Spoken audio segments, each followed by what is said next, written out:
Hello student, आज देखिए हम पशुचारण के बारे में बात करेंगे कि पशुचारण क्या होता है। ये भी एक प्राथमिक क्रियाकलाप ही होता है। आखेट पर निर्भर रहने वाले समूह, यानी कि जड़ी बूटियाँ इकट्ठी करना, कंदमूल इकट्ठी करना, घूम फिर के भोजन का प्रबंध करने वाले समूह ने जब ये महसूस किया कि केवल आखेट से जीवन का भरण पोषण नहीं हो सकता, यानी कि घूम फिर के भोजन इकट्ठा कर लेने से काम नहीं चलेगा, तब मानव ने पशुपालन व्यवसाय के विषय में सोचा। तो उनको लगा कि क्यों ना हम पालतू पशुओं, जो पशु हैं, उनको पाल लें, और उस व्यवसाय के बारे में उन्होंने सोचना शुरू कर दिया।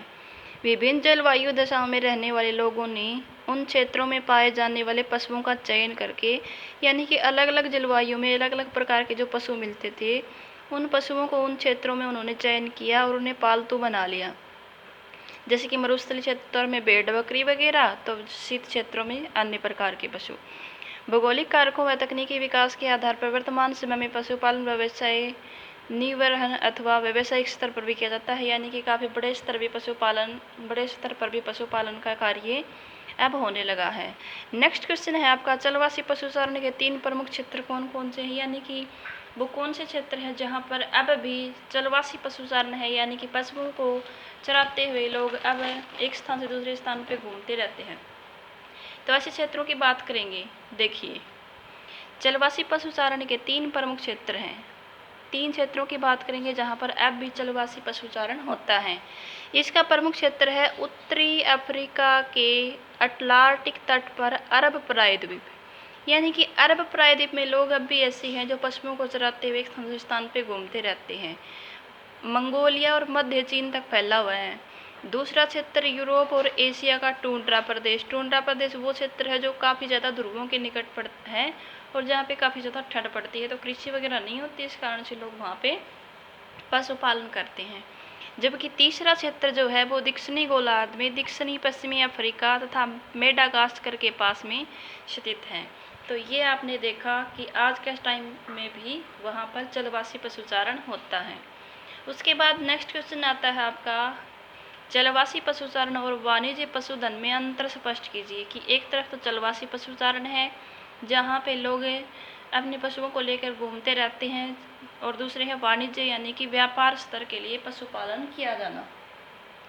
तो देखिए, सबसे पहले आप यहाँ पर देख रहे हो चलवासी पशुचारण। इस पशुपालन में कई आदिवासी जातियों के लोग जल व चरागाह की तलाश में घूमते रहते हैं, यानी कि कहीं जल मिल जाता है तो कहीं घास के मैदान मिल जाते हैं, और वहीं पे अपने पशुओं को चराते हुए वो लोग घूमते रहते हैं। उसके बाद है नंबर 2, यह पशुपालन विरल जनसंख्या वाले क्षेत्रों में होता है, यानी कि जहाँ पर जनसंख्या कम है ना, वहाँ पर इस प्रकार का पशुपालन किया जाता है, चलवासी पशुचारण वाला। और जहाँ विशाल भूमि क्षेत्र उपलब्ध हो जाता है, जनसंख्या कम है और भूमि काफ़ी ज़्यादा पाई जाती है। उसके बाद है यह प्राय मध्य अफ्रीका, दक्षिणी पश्चिमी एशिया के अर्धशुष्क क्षेत्रों में और वहाँ नंबर पाया जाता है। और नंबर 4 है, यहाँ विभिन्न जातियों के लिए भोजन, वस्त्र, आवास आदि के लिए पशुओं पर निर्भर करते हैं, यानी कि यहाँ के लोग जो होते हैं ना, वो सारा कार्य उनका पशुओं पर ही निर्भर करता है। उसके बाद है यह किर्गिज, मसाई, फलानी और आदि पशुचारण चालकों में प्रसिद्ध होता है। नेक्स्ट देखिए, अब तो आपने देखा था चलवासी पशुचारण, अब आप यहाँ पे देखोगे वाणिज्य पशुपालन। वाणिज्य का मतलब होता है व्यापार करने के लिए बड़े स्तर पे पशुओं का पालन करना। यह एक बड़े पैमाने पर चारे की फसलों की सहायता से घास के मैदानों में स्थायी रूप से पशुपालन किया जाता है, यानी कि एक जगह पर टिक कर रहते हैं और काफ़ी बड़े स्तर पर इनका पशुपालन किया जाता है। यह पशुपालन कम जनसंख्या वाले क्षेत्रों में बड़े बड़े फार्म बनाकर किया जाता है, यानी कि काफ़ी बड़े फार्म बनाए जाते हैं और वहाँ पर पशुओं को रखा जाता है।